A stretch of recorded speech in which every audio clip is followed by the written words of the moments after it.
ça va être la dimension politique de l'e-sport. Comment les pouvoirs publics vont s'associer à des initiatives locales et faire grandir des espaces, un peu comme on met des gymnases à disposition des associations, comment on fera un espace de jeu à disposition d'associations qui font de l'e-sport et permettre aux parents d'avoir de l'information, aux enfants d'être encadrés dans la pratique et de découvrir qu'en fait ça apporte plein de richesses, à la fois dans la communication, à la fois dans le développement cérébral et ça va être, je pense, une étape majeure du développement de l'e-sport qui va s'entamer là dans l'année à venir. La deuxième chose, ce serait, et ça va de pair avec ce que je viens de dire, c'est le développement de la pratique amateur. C'est ce côté, les éditeurs commencent à comprendre qu'il faut absolument ouvrir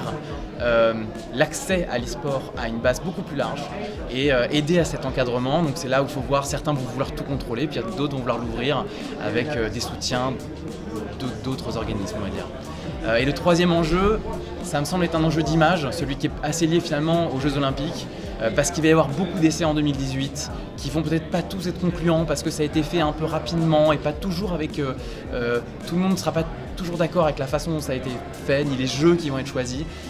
Et pourtant on sait que dans le futur ça va être un enjeu majeur parce que l'histoire nous emmènera à voir les jeux d'e-sport ou en tout cas les Jeux Olympiques de l'e-sport quelque part, quoi qu'il arrive.